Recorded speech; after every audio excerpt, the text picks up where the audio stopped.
د ځینو خلقو د جرأت او دلاوري په سبب چې د غلوی درواغ جوړ او نشر کړ. ورونو دا و مشتپند او نصيحت دی چې بیل صحیح معلوماتو باید د خلقو خبرې نکو بیان، ځانونه د خلقو د عیب ویلو څخه وساتو، خاصتا چې هغه هم د یو چا پر عزت او شرف طعن او ضربه وي. نن ورځ ځینې خلق د نورو خلقو د عزت د خرابولو د پاره خبرې کوي، بیل دې څخه چې د هغې خبرې تحقیق او صحیح معلومات وسی یا په خپل د هغو خلقو څخه پوښتنه وسی. فقط یو خبر واورو او هغه خبر بیل تحقیق او معلومات ومنو او بیا یې په نشرولو کې کوشش هم کوو. دا هغه ډېره لوی ګناه ده او دې ته افک ویل کیږي، لکه څنګه چې الله جل جلاله هم افک بللی دی. لکه څنګه چې مخکې مو درته وویل پس له یوې میاشتې څخه دغه د شک او اضطراب، تشویش او پریشانی اوریځي د مدینه منورې د فضا څخه استثبت او رئیس المنافقین په داسې رسوایی سره رسواسو چې پس له دغه سر نسوای پورته کولای. ابن اسحاق رحمه الله وای پس له دغه واقعې څخه چې به یو د نفاق واقعه پیښ شوه، تر ټولو د مخه به د ابی د زوی قوم او قبیله ودته عتاب او سرزنش ورکاوه، په ډیر شدت به معامله ورسره کول. نو رسول الله صلی الله علیه وسلم او حضرت عمر رضی الله تعالی عنہ ته وویل څنګه یې بولې یا عمر، په والله کمه په هغه ورځ وجلی وای چې تا راته ویل وی وجنه، ډیر خلق به د پر طرف درېدلی وای، او که هغه خلق نن ورځ د په وجلو سره امر کم خامخا یې وجنه. حضرت عمر فاروق رضی الله تعالی عنہ وویل په والله ز پوسوم چې د رسول الله صلی الله علیه وسلم په کارو کې زما تر کارو ډیر عظیم برکت سته. اوس به د هغه سره یو بیان درته وکم چې د بنی مستلق د غزا او د حدیبیه د صلح تر مابین لېږل شوی دی. اول د عبدالرحمن ابن عوف رضی الله تعالی عنہ سریه د هجرت د شپږم کال د شعبان په میاشت کې رسول الله صلی الله علیه وسلم عبدالرحمن ابن عوف رضی الله تعالی عنہ د بنی کلب و قبیله ته چې په دومة الجندل کې واقع و ولېږي. رسول الله صلی الله علیه وسلم عبدالرحمن ابن عوف رضی الله تعالی عنہ وخپل مخ ته کښیناوه او په خپل مبارک لاس یې لنګوټه یا عمامه ور وتړل او په جنگ کې په ښه معامله وسات ورته وکړي او ورته وی فرمایل که دغه خلق ستا اطاعت وکړي نو د دوی د پاچا لور په نکاح کا. عبدالرحمن ابن عوف رضی الله تعالی عنہ هل تولاړي او درې ورځې دوی و اسلام ته دعوت ول چې په نتیجه کې ټول قوم مسلمانان شو او عبدالرحمن رضی الله تعالی عنہ د رسول الله صلی الله علیه وسلم د امر سره مطابق د بنی کلب د پاچا لور چې تماضر بنت الاصبغ نومېده په نکاح کړه چې د دې پلار د بنی کلب د قبیله رئیس او پاچاو. البته هغه وخت په جزیره العرب کې ملوک الطوائف و، یعنی هر قبیله پاچا درلود. دوهم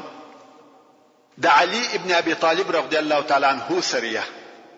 همدارنګه د هجرت د شپږم کال د شعبان په میاشت کې رسول الله صلی الله علیه وسلم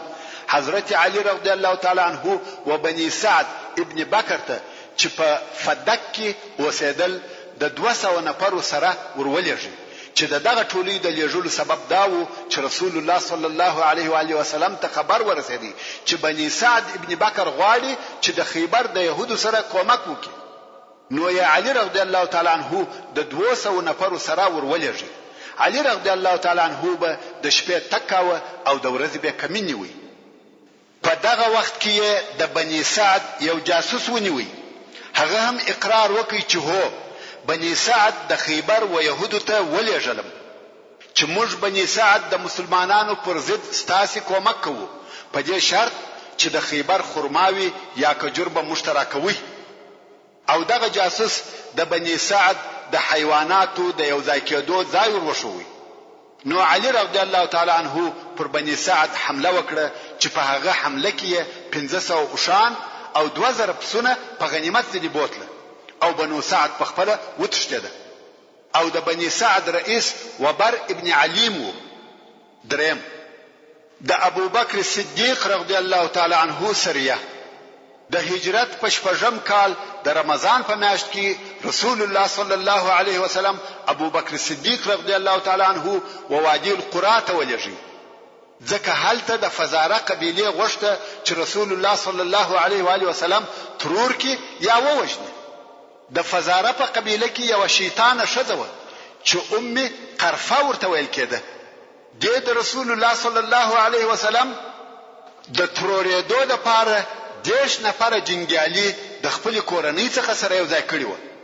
نو رسول الله صلی الله علیه و آله وسلم ابو بکر صدیق رضی الله تعالی عنه ورولېږي چې دغه شذ او د دې کورنۍ ته جزا ورکړي. په دغه سریه کې سلمہ ابن الاکوع رضی الله تعالی عنه هم ورسره و. سلمہ ابن الاکوع رضی الله تعالی عنه وایي زه د ابو بکر صدیق رضی الله تعالی عنه سره ووتم. د سهار تر منځ وروسته موږ پر دغه قبیله حمله وکړه. هغه کسان چې وژل کېده ووژل شول. خو ما یو ډله ولیده چې ښځې هم پکښې وې او د غره و طرف ته په تېښته رهي وه. زه پر دې وبېرېدم چې تر ما د مخه به وغره ته ورسېږي. نو مې د غره او د دوی په مابین کې غشي وویشتل. دوی چې غشي ولیده ودرېده. په دوی کې یوه ښځه وه چې قرفه ورته ویل کېده او د دې سره د دې لور چې ډېره ښایسته وه ورسره وه. دوی مې بندیان ونیول او ابو بکر صدیق رضی الله تعالی عنه ته مې راوسته. ابو بکر صدیق رضی الله تعالی عنه هغه د دې لور ماته په بخښه راکړه.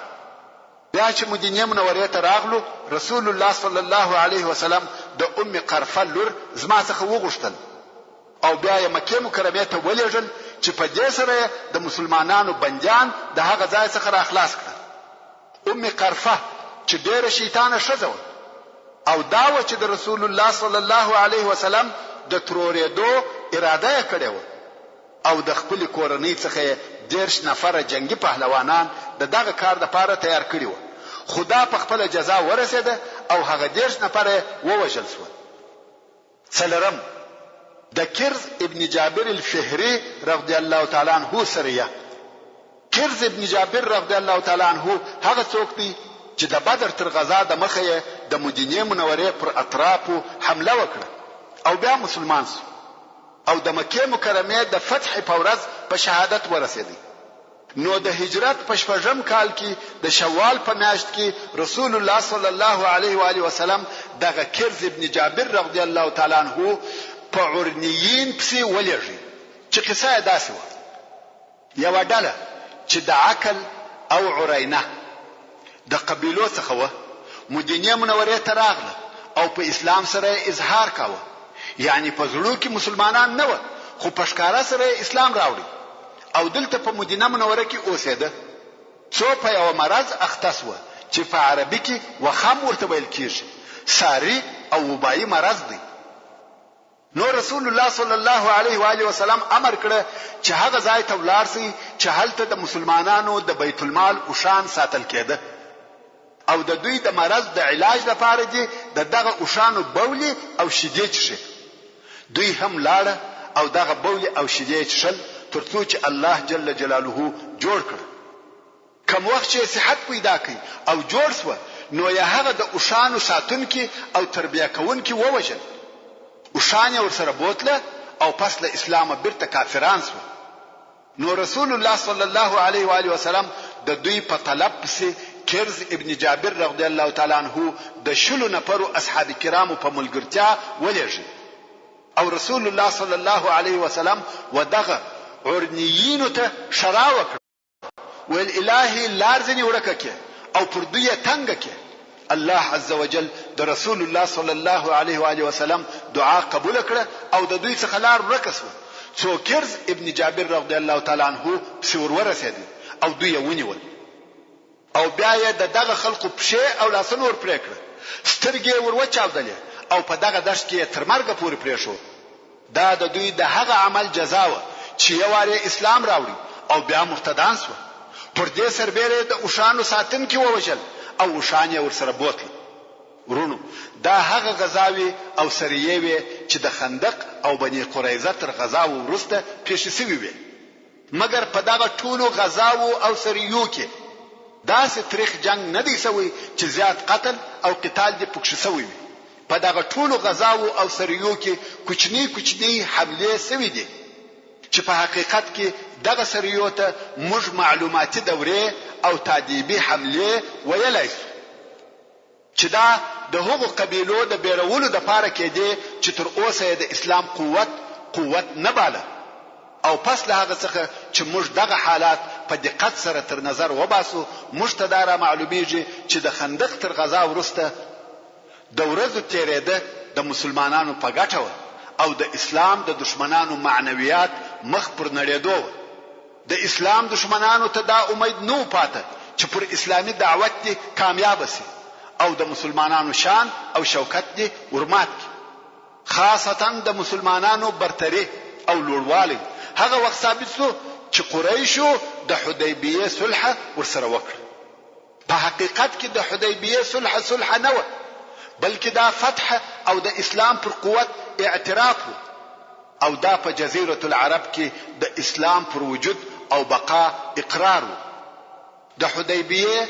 پیشه او صلح ورونو لکه څنګه چې د مخه مدرته وویل په جزیره العرب کې حالات تر ډیره اندازې د مسلمانانو په ګټه مخ ته تله د لوی فتح علامه او د اسلامي دعوت کامیابی په قرار د اسمان په افق کې معلومه ده او داسې مقدمه شروع شوه چې مشرکان په دې سره اعتراف وکړي چې د مسلمانانو دا حق دی چې خپل عبادت په مسجد الحرام کې وکړي هغه مسجد الحرام چې د شپږ کلو راهیسې مشرکانو مسلمانان د هغه څخه منع کړي و رسول الله صلی الله علیه وسلم په مدینه منوره کې وو او دا یې په خوب کې ولیده چې دی علیه الصلاة والسلام او د اصحاب مسجد الحرام ته ور داخل شول د کعبه شریفه کلیه واخسته پر کعبه شریفه طواف وکي او عمره وکړه ځینو خپل سرونه وخرول او ځینو غچکړه رسول الله صلی الله علیه و آله وسلم دغه خوب اصحاب کرامو ته ووایي هغه هم ډیر خوشاله شو دوی دا ګمان وکړي چې په دغه کال کې مکه مکرمه ته داخليږي رسول الله صلی الله علیه وسلم خپل اصحاب خبر کړ چې زه د عمره د پاره زم کله چا اراده وي چې ما سره د عمره ته بلار سي د سفر د پاره دي ځانونه تیار کړي د مدینه منوره خلقو یعنی مهاجرین او انصار او د شاوخوا صحرایي عربو څخه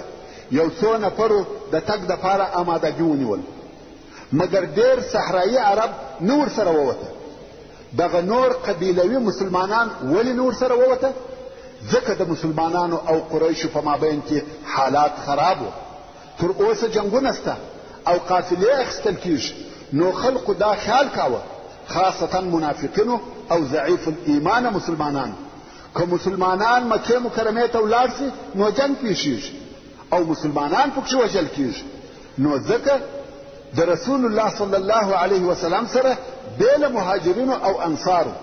او د ځینو قبیلو لږ افراد نور څوک د جنگ د بیري نه ووته او رسول الله صلی الله علیه وسلم خپل کالی پریوله او پر خپل اوښه سپور سو او د مدینه منورې څخه د هجرت په شپږم کال د ذوالقعدې په میاشت کې د دوشنبه په ورځ ووته